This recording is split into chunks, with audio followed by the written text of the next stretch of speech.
Okay, so we're in the pound group now, and I've switched to the 60-minute time frame just to change up the time frames a bit to show you can use this in any time frame. Okay, so let's say 60 is your big boy, right? And if 60 is your big boy, you're watching all the charts and you're like, okay, well, seller's territory here. Okay, the recent seller's territory here. Pound yen looks like it's in a range. Okay, we don't have any territory there, nor buy nor sell. Got a range here in pound Aussie as well. Pound New Zealand. Okay, looks like this is definitely in the seller's mode as well, seller's territory.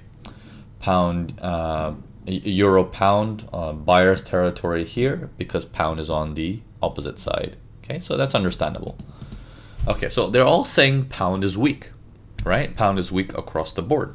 Now the question comes is, okay, how do we use this to take advantage of this in terms of correlation? Because let's say you're looking at this as a sell for you want to do a sell on pound USD, but you're like, I don't want to do a sell on pound USD because it looks like it's going to be so dangerous. Look at how strong this uptrend is. So how is my sell going to survive? I wish I can sell a weaker pair, such as, pound New Zealand or pound yen, where the trend isn't so threatening. The flow of the market isn't so up in the sky. So let's take a look at these different variations and be like, okay, well, how do you use one to leverage off the other? First thing that you have to make sure is confirm that correlation exists. In this case, they're all moving very similarly. Pounds dropping here, pounds dropping here, pounds dropping here, dropping here, dropping here, and here rising because pound is on the opposite side. Okay, so it's correlating. It's doing things together. Now, when I pull this up on the 15 minutes now, going into the pullback mode, it's like, okay, let's do the rubber band man. So here he comes up buying. He rests a little bit after beating his record. He rests a little bit, like 50%. He runs again, beats his record quite a bit, but then he rests 100, 200, 300, 400%. That's a complete rest. Almost looks like there's no higher high. That run was fake.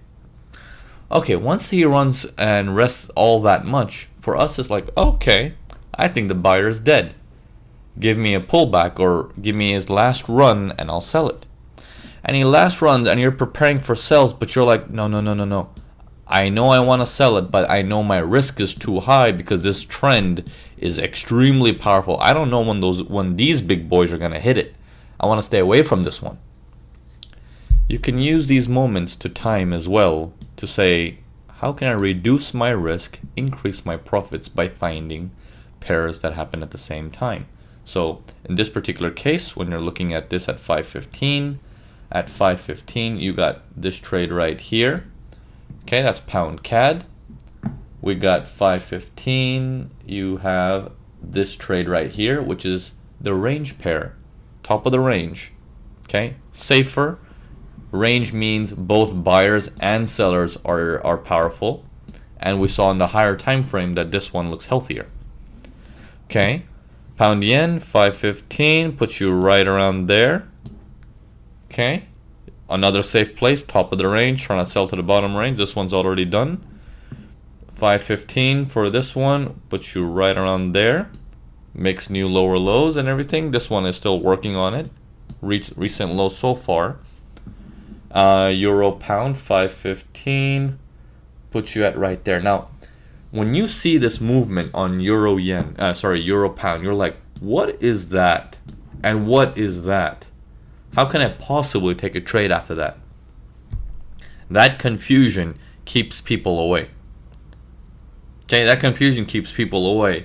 But if you're able to figure it out of what's going to happen, because on this chart you can't figure it out, but using its group, using its partners, you can. And once you figure it out, you might have a smooth run from this going back to the recent highs. And look at how smooth this one is compared to everything else. Okay?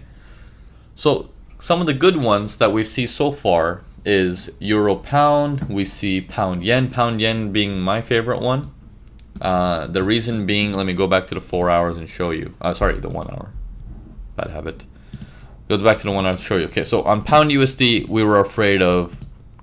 We don't want to sell in the face of this. It's too dangerous. Who knows that the big boy is sitting here somewhere?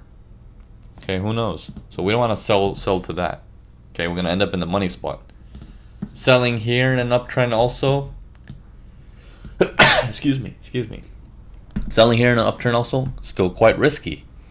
But pound yen, on the other hand, was an uptrend that went sideways, that went lower sideways. You see what I mean? It was a range here, then it dropped lower, and then it became a range here again. So it's like, oh, that looks even better because it's showing me a little bit more signs of sellers being there. Okay, pound Aussie, big uptrend with sideways momentum, but in buyer's territory. So that's pretty risky. This one, a slow uptrend, very choppy, followed by a lower low sequence trying to come in and challenging the guy who started it. So I don't want to really sell this one either, because I'm right next to the guy who started the upward movement. Okay, so that's pretty risky for me, and I know always the big boys always win in situations like that. And then euro pound, this one is down, up, down, barely makes a lower low, and he comes up to here. Now this seems very interesting because it's like, if I buy this, am I in seller's territory? If so, I'm in trouble. Okay, because I'm gonna be trading the money spot, and that's what's happening. These buyers are gonna be fighting. So we're gonna go into the next example, where we're gonna go deeper into, well, what happens about the exits? Can I use correlation to enter, but also use correlation to exit? Because exit also requires timing, doesn't it? Okay, so let's go dig deeper into that.